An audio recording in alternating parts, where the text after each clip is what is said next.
I'm sitting in a small windowless conference room on the third floor, the kind with beige walls and fluorescent lights that make everyone look slightly sick.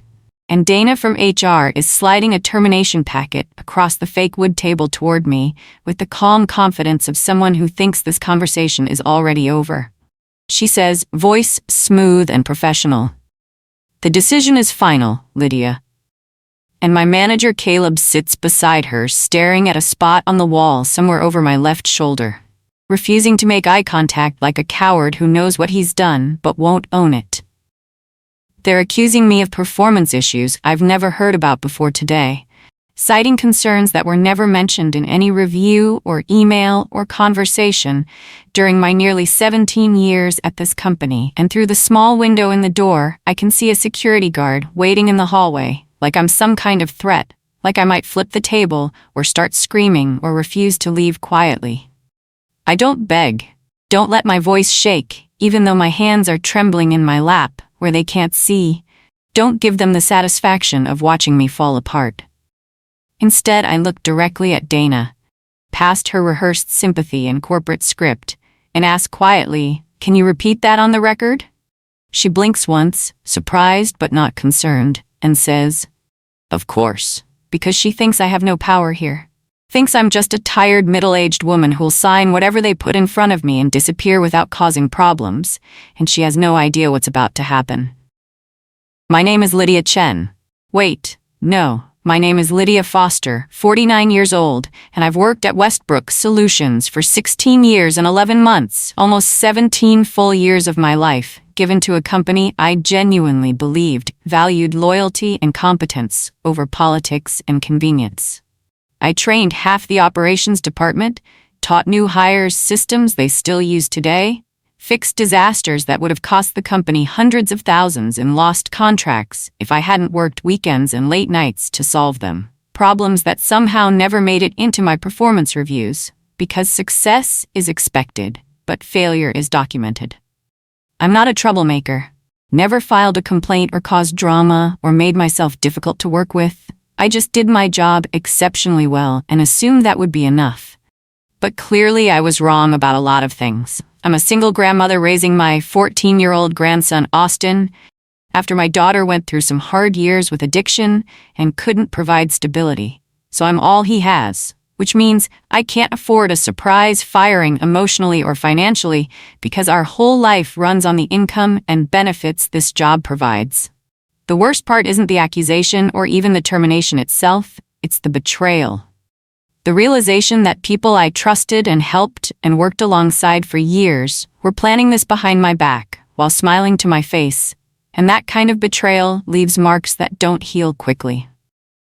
The problem started 6 months ago when Caleb joined our department as the new operations manager. Brought in from outside with big ideas and louder opinions, the kind of man who talks over women in meetings and calls it collaboration. He was charming in that aggressive sales pitch way, always had an anecdote about his last company and how they did things better, and he immediately disliked that I had influence in the department without needing his approval or permission. That people came to me with questions because I actually knew the answers instead of just knowing how to delegate. Within his first month, Caleb started changing processes that had worked fine for years, not because they were broken, but because he needed to prove he could change them, needed everyone to see his mark on the department. And when things inevitably broke because he didn't understand the systems he was modifying, he blamed my team for not adapting fast enough. I corrected him once in a meeting, gently, pointing out why a particular workflow existed and what would fail if we changed it. And instead of listening, he smiled at me like I'd just handed him a weapon, like I'd given him exactly the excuse he needed. That smile should have been my first warning, but I was naive enough to think competence would protect me, that doing good work would shield me from office politics, and I was completely wrong about that. 3 weeks after that meeting, Caleb scheduled what he called a quick touch base. And I walked into a conference room to find him sitting with 2 HR representatives I'd never worked with before, Dana and another woman whose name I don't even remember, and immediately I knew something was wrong. They told me there had been a complaint, that several people had reported feeling intimidated by my communication style, that I needed to be aware of how I came across to others. But when I asked for specifics, when did this happen? What exactly did I say? Who felt intimidated? They exchanged glances and told me it was confidential, that they couldn't share details without compromising the complainant's privacy. No dates, no examples, no witnesses I could address or defend myself against. Just a vague accusation delivered with professional concern and documented in my file, like it was already established fact, rather than unverified gossip. I asked how I was supposed to correct behavior if I didn't know what the behavior was, and Dana said, the fact that I was being defensive proved their point about my communication issues. And I left that room shaking not because I was guilty, but because I recognized the setup, saw the trap being constructed around me piece by careful piece. That night, I went home and couldn't sleep, kept replaying the meeting in my head, and around 2 a.m, I got up and started building my own file. Started documenting everything I could remember with dates and times and witnesses, because whatever was happening, I wasn't going to face it unprepared. After that meeting, things shifted in ways that were subtle at first, but became impossible to ignore. Like someone was slowly turning up the heat, hoping I wouldn't notice until it was too late. My performance metrics changed without announcement, targets quietly raised in the system, without any email or documentation I could access. And when I asked Caleb about the new numbers, he said vaguely that we were all being held to higher standards now, that the company was evolving, and I needed to evolve with it. I requested specific training on the new expectations, asked for written clarification of what success looked like under these mysterious new standards, and my requests went unanswered or were met with promises of soon that never materialized into actual support. Then Caleb started sending emails that referenced conversations we'd never had, writing things like, "Per our discussion this morning regarding your performance concerns," when we hadn't spoken that morning or any recent morning, creating a false paper trail that made it look like I'd been warned about issues that didn't exist. The first time it happened, I thought it was a mistake, that he'd confused me with someone else. But after the third email, I realized it was deliberate, so I replied with a single sentence that I watched make him visibly uncomfortable during our next meeting. Please forward the notes from the meeting you're referencing, as I don't have a record of that conversation and want to make sure I'm addressing the correct concerns. A week after I sent that email, a younger coworker named Hannah pulled me aside during lunch break, glancing around nervously to make sure no one was listening, and told me something that confirmed my worst suspicions. She'd been working late the previous Thursday, alone in the office finishing a report, when she overheard Caleb on a phone call with Dana, his door half open because he thought the floor was empty, and Hannah heard him say clearly, "We need Lydia out before Q4. The timing is critical." Hannah was scared when she told me, kept apologizing for not speaking up sooner, kept saying she didn't want to get involved, but it wasn't right. What they were doing wasn't right, and I could see her struggling between self-preservation and conscience. I didn't ask her to fight for me or put her own job at risk, just told her to tell the truth if she was ever asked officially. That honesty was all I needed from her, and she nodded with relief at being given permission not to be a hero. The next week, Hannah's schedule changed without explanation. She got moved to a different shift that meant we barely saw each other, and when I asked her supervisor why, he shrugged and said something about operational needs, but we both knew what it really was. They were separating us, removing a potential witness before she could become a problem. I started digging deeper into company systems I had legitimate access to, looking at budget reports and staffing plans that were technically public information for managers. And that's when I discovered something that made the whole picture snap into focus with sickening clarity. I was exactly 3 weeks away from qualifying for a substantial retention payout that vested at 17 years, and my pension contribution would hit a milestone that significantly increased company matching. Benefits I'd earned through years of service, but would lose completely if I left before the deadline. Caleb had been tasked with cutting what the executive team called legacy payroll costs, which was corporate speak for getting rid of expensive long-term employees and replacing them with cheaper new hires. And my name appeared on an internal list, along with 2 other employees in their late 40s who were similarly close to major benefit thresholds. It wasn't about my performance at all, had never been about competence or communication style or any of the reasons they'd cited. It was about money and making room in the budget for Caleb's preferred hires. And I felt sick realizing how calculated this was, how they'd manufactured reasons to fire me before I could reach benefits I'd worked toward for almost 2 decades. Then I learned something even worse. My replacement had already been interviewed. The position posted internally under a slightly different title, so it wouldn't look like a direct replacement. And someone had already been selected before I was even officially terminated. I was at the printer one afternoon collecting training materials when I noticed someone had left documents in the output tray, and at the top was an org chart labeled Proposed Q4 Restructure that hadn't been distributed yet, probably printed by accident by someone careless or rushed. I glanced at it quickly, then looked again more carefully, my heart pounding, because there, under Operations Supervisor, was a name I recognized but had never seen in our department before. Brooke Rusk, scheduled to start October 1st, which was 2 weeks away. The last name was familiar because I'd heard Caleb mention his niece Brooke during casual conversation, talking about how she just graduated with a business degree and was looking for her first real career opportunity. And here she was, slotted into a role that looked suspiciously like mine, with a title just different enough to avoid obvious nepotism flags. She was 23, had no operations experience beyond a college internship, and was about to take a position as I'd held successfully for years, and the room tilted slightly as the full scope of what was happening hit me. But my hand stayed steady as I pulled out my phone and took a photo of the org chart, because it was company property posted in a common area, and I was allowed to document materials I encountered in the normal course of business. 2 days after I found the org chart, Dana called me into her office for what she termed a final coaching conversation, which already sounded ominous before I even sat down. She was alone this time, no witnesses, just the 2 of us in her small office with the door closed, and she suggested with careful corporate gentleness that I should consider resigning to protect my reputation, that it would be easier for everyone if I left voluntarily rather than forcing them to terminate me, which would create an uncomfortable record.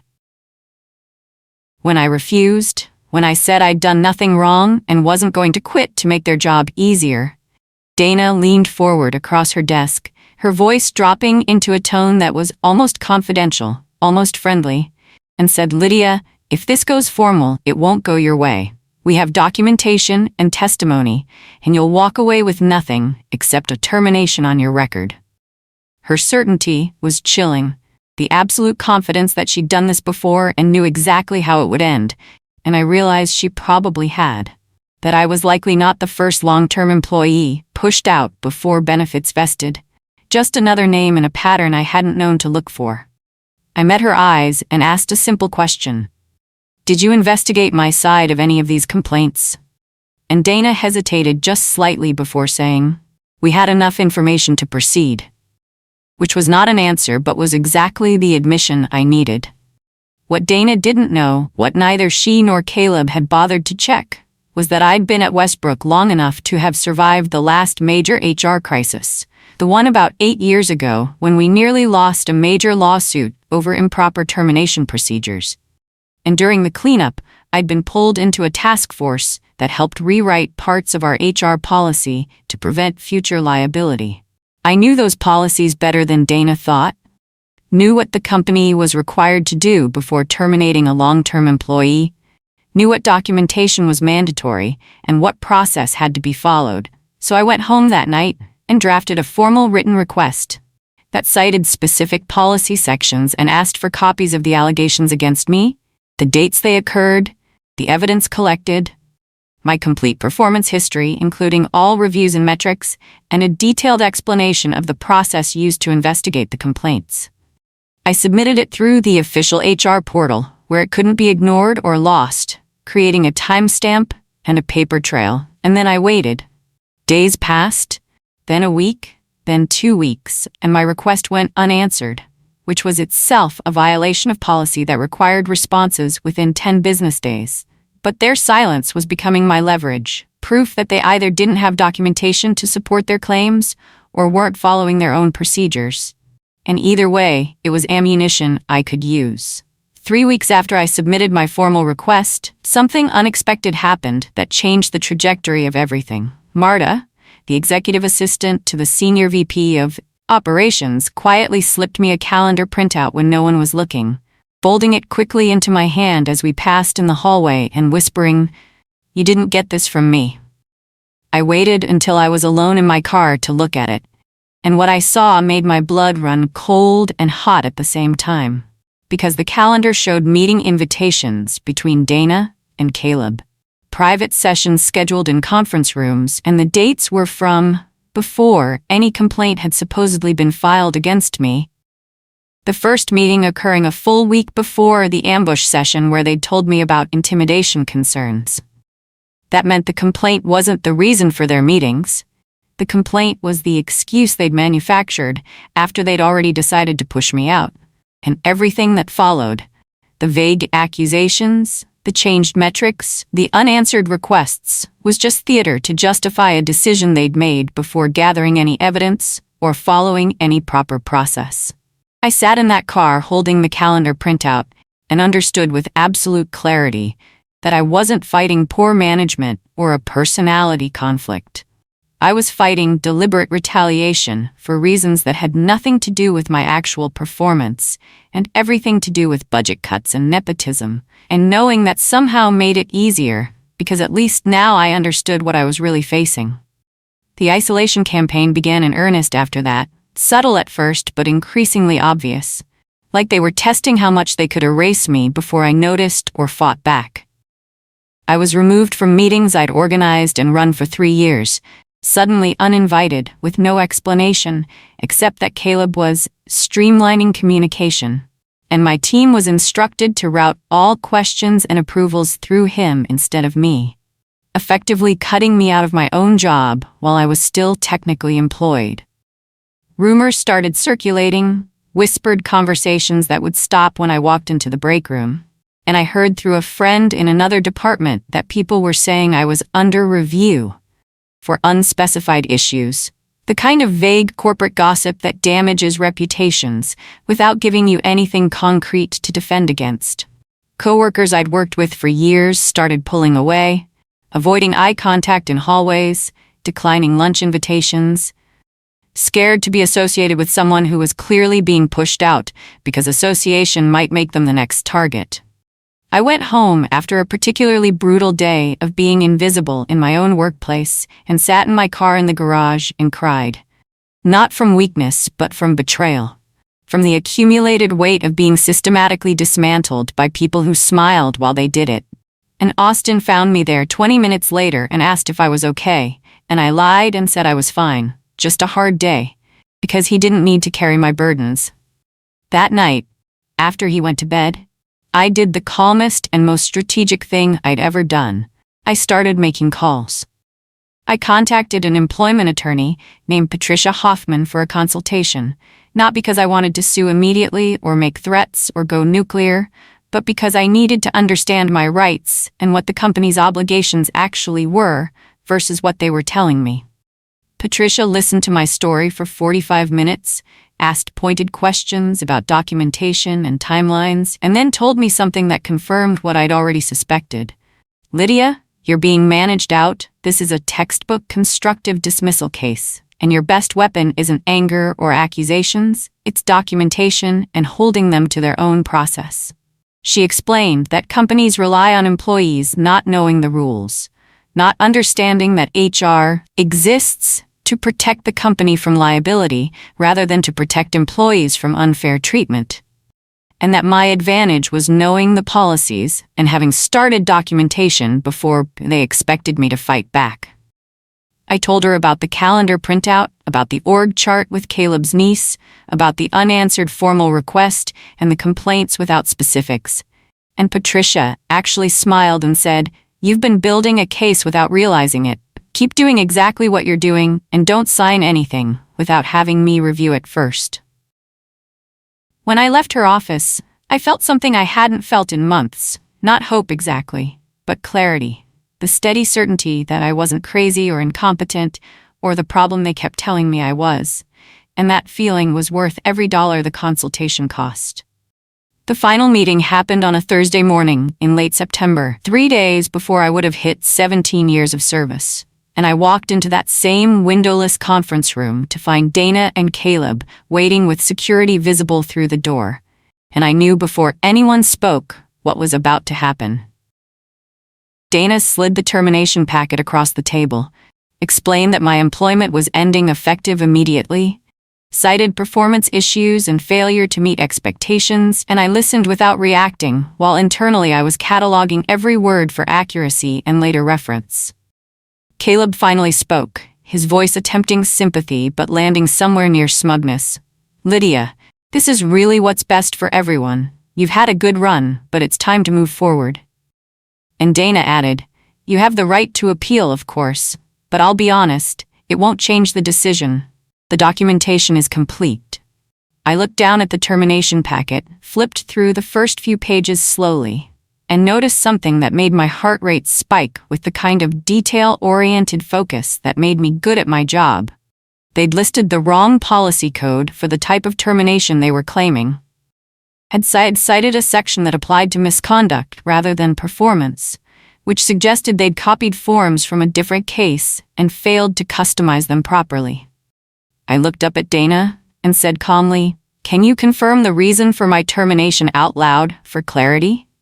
And she said without hesitation, "Performance-based termination, as stated in the packet." I let her words hang in the air for a moment, then asked the question Patricia had coached me to ask. "Where is my written warning?" Dana blinked, recovered quickly and said, "It's in your file. You've received multiple verbal warnings and coaching sessions as documented in our meetings." I nodded slowly and said, "Please, show me the written documentation, because Company Policy Section 4.7 requires written notice with specific performance deficiencies and a remediation plan for any termination of an employee with more than 5 years of service." Caleb jumped in, his voice tight, claiming the warnings had been verbal, which still counted as official notice, but I was ready for that.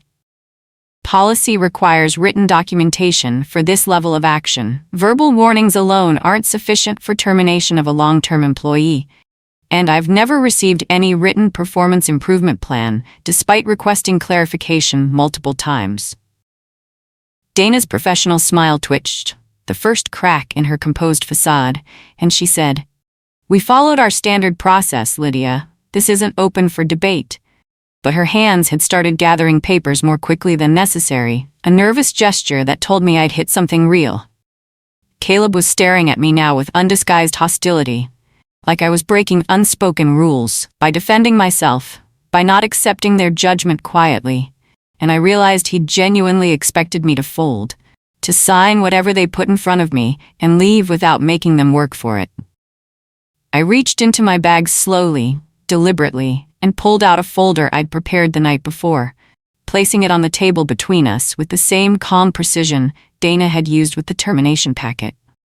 I didn't throw it, didn't shove it across angrily, just set it down and said, "Before we continue, I want to make sure you have a complete picture of the situation." Inside was everything I'd been documenting for 3 months.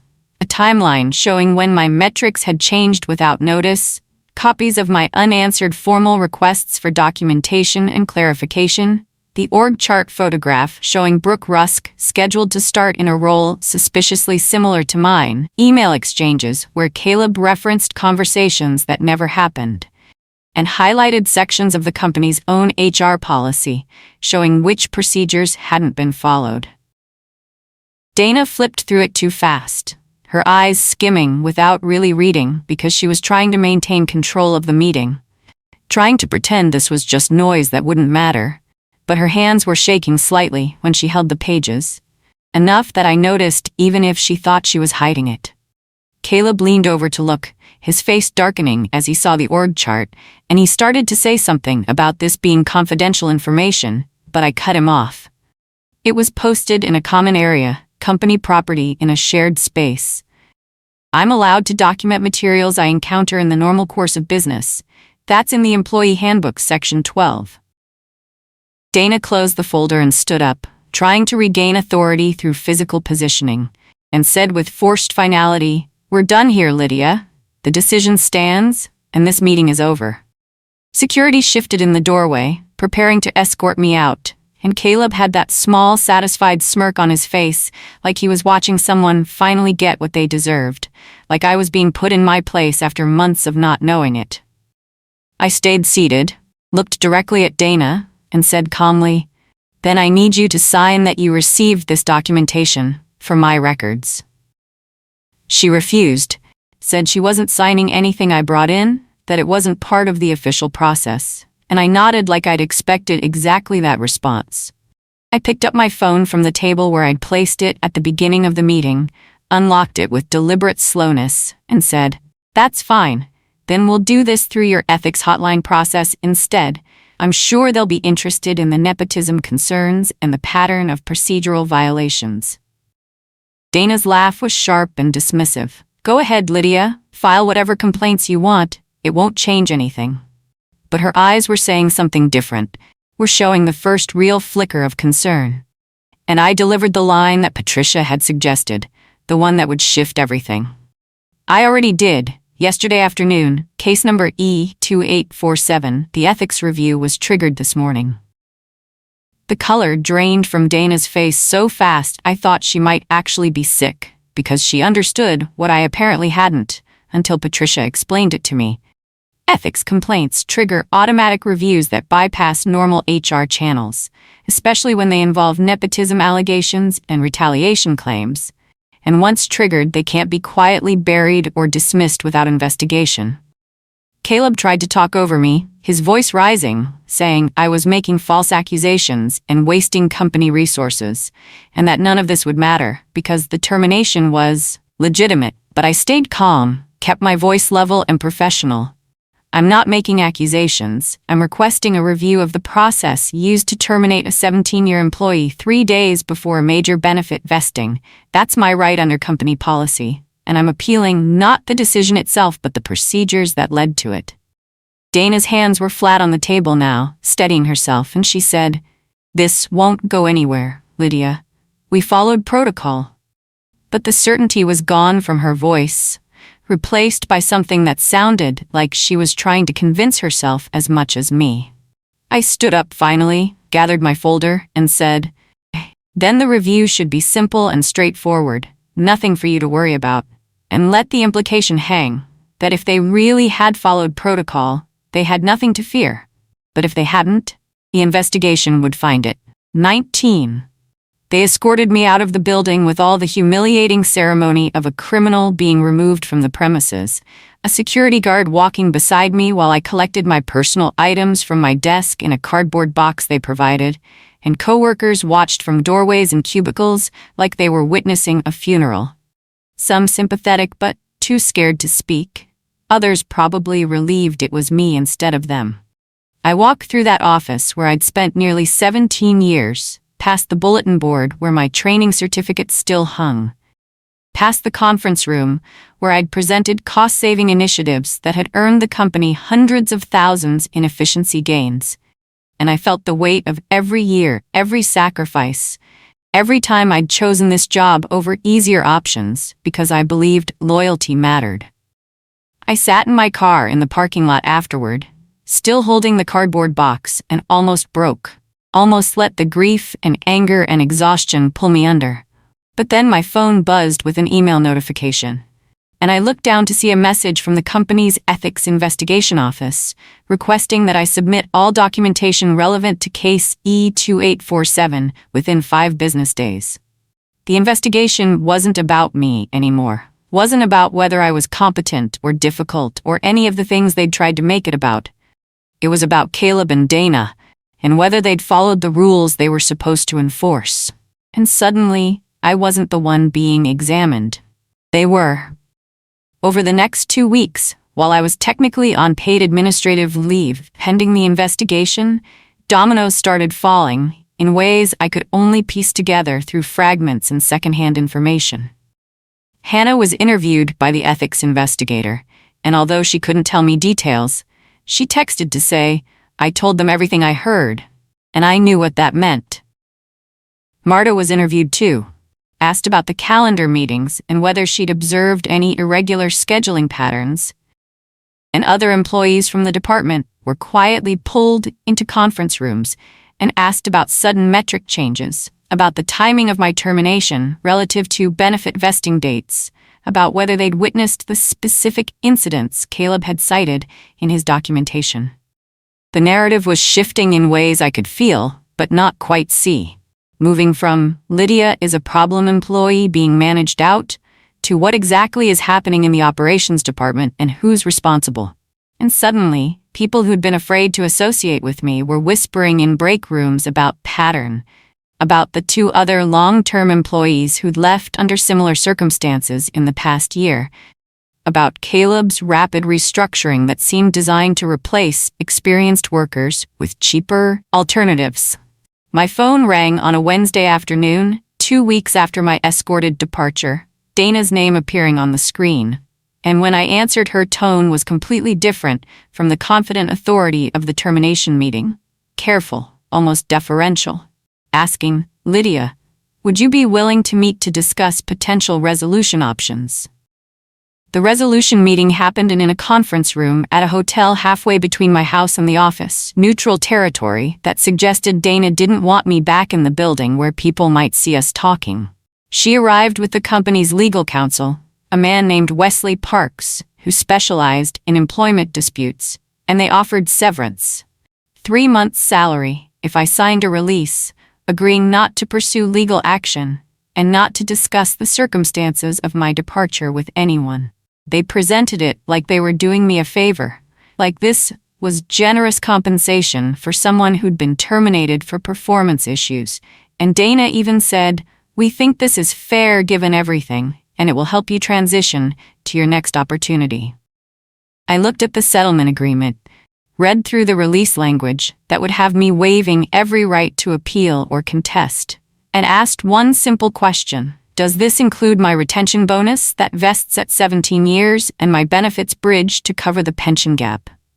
Dana glanced at Wesley, hesitated, and said, "That wasn't part of the termination calculation. Those benefits require active employment at the vesting date," which was exactly the answer I'd expected, and exactly why they'd timed my firing for 3 days before I reached the threshold. I slid the unsigned settlement back across the table and said calmly, "Then no, this isn't acceptable." And Dana started to argue about reasonableness and market rates and how I should consider the practical realities, but I just repeated no and stood to leave.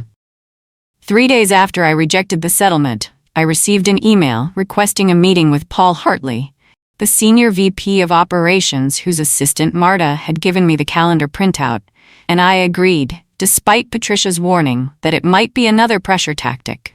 Paul met me at a coffee shop near his house on a Saturday morning, casual clothes instead of business attire, and started by saying he'd reviewed my personnel file personally, along with the ethics investigation findings, and none of it made sense. That the timeline was suspicious, and the documentation was thin for someone with my tenure and track record. For the first time since this whole nightmare started, someone in actual power was saying out loud what I'd been screaming internally for months. "Lydia, this looks retaliatory, and the timing relative to your benefits vesting is problematic from a legal standpoint. I need to understand what happened, because what I'm seeing in the official record doesn't match what I remember about your work." We talked for 90 minutes. Him asking questions, and me answering honestly, with dates and details and documentation I'd brought. And at the end, he leaned back and asked directly, "What do you want, Lydia? What would resolution look like for you?" I'd thought about this question for weeks, had discussed it with Patricia, and turned it over in my mind during sleepless nights. And I answered with the clarity that comes from knowing exactly what you're worth. I want fairness, and I want the truth documented properly, so my record reflects what actually happened, instead of the story they created. The ethics audit results were delivered to senior leadership the following week. And although I didn't see the full report, Patricia got a summary through Discovery channels that painted a damning picture of procedural failures and questionable decisions. Caleb was placed on immediate administrative leave pending further review. His access to company systems suspended while they investigated the nepotism allegations and his pattern of pushing out long-term employees before benefit vesting. Dana was formally investigated for failing to follow mandatory HR procedures, for conducting terminations without proper documentation, and for what the report termed enabling potentially retaliatory employment actions, which was corporate speak for helping Caleb do something she should have stopped. Brooke Rusk's hiring was frozen indefinitely, the position pulled from the org chart, while legal reviewed whether offering it to her would constitute nepotism, and the 2 other long-term employees who'd been terminated in the previous year were contacted by the company's attorneys to discuss potential settlements before they realized they could sue. The company tried to frame it as process improvements and strengthening our compliance, issued a bland internal memo about commitment to fair employment practices. But people weren't stupid, and word spread fast about what had really happened. About Caleb being walked out and Dana being sidelined and the whole house of cards collapsing.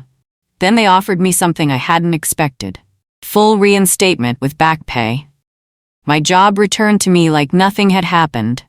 Like they could erase 3 months of hell with an apology and a paycheck. I declined reinstatement, and watching Dana's face when I told her was almost worth everything I'd been through, because she genuinely couldn't understand why someone would turn down their job back. I didn't decline out of anger or spite or because I wanted revenge. I declined on purpose, strategically, because Patricia and I had negotiated something better, a clean exit package that included my full retention bonus, as if I'd worked through the vesting date, extended benefits coverage for 18 months, a neutral reference letter drafted by legal rather than HR, a formal written correction of my personnel record stating that the termination was reversed and I'd resigned voluntarily following a policy dispute, full payout of my accumulated vacation and sick time, and a settlement amount that compensated me for the emotional distress and reputation damage I'd suffered. It was more than the original 3-month severance, significantly more. And it came with something equally valuable, my dignity intact and my record clean. The truth was, I'd already accepted a new position at a smaller company, where the operations director had worked with me years ago and knew my actual capabilities. A job I'd secured quietly during the investigation because I hadn't waited around to be rescued. Had kept networking and applying, because I knew better than to put all my faith in justice working the way it should. On my last official day at Westbrook, which was really just a day to sign paperwork since I never went back to the building, Dana asked if she could speak with me privately for a moment. We stood in the parking lot outside the attorney's office, where we'd signed the final settlement. Just the 2 of us without lawyers or witnesses, and Dana tried to apologize in that careful corporate way, where she acknowledged mistakes without actually admitting fault or liability. She said she'd underestimated my resolve, had thought I would fold under pressure, because most people do, especially people my age who are tired and scared and don't have the resources to fight. And she admitted, with something that might have been genuine regret, that she'd done this before, had helped push out employees who were close to expensive benefits. And I was the first one who'd ever fought back effectively. I looked at this woman who'd tried to destroy my livelihood and reputation while pretending to be concerned for my well-being, and I told her something I'd been thinking about for months. Dana, I wasn't prepared to fight when this started. I was prepared to survive. There's a difference. I explained that I'd built my documentation not because I planned to go to war, but because I'd learned through hard experience to protect myself, to keep records and know the rules and never assume that doing good work would be enough to keep me safe. As I walked away from her, from that whole chapter of my life, I carried my dignity and my settlement and my corrected record, and behind me, the people who'd treated me like I was disposable were learning a lesson that would spread through that company and beyond.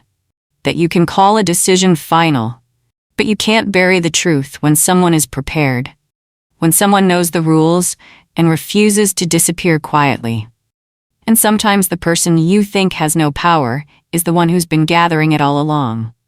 The color drained from Dana's face so fast I thought she might actually be sick, because she understood what I apparently hadn't until Patricia explained it to me. Ethics complaints trigger automatic reviews that bypass normal HR channels, especially when they involve nepotism allegations and retaliation claims, and once triggered, they can't be quietly buried or dismissed without investigation. Caleb tried to talk over me, his voice rising, saying I was making false accusations and wasting company resources, and that none of this would matter because the termination was legitimate. But I stayed calm, kept my voice level and professional. I'm not making accusations. I'm requesting a review of the process used to terminate a 17-year employee 3 days before a major benefit vesting. That's my right under company policy, and I'm appealing not the decision itself, but the procedures that led to it. Dana's hands were flat on the table now, steadying herself, and she said, "This won't go anywhere, Lydia. We 19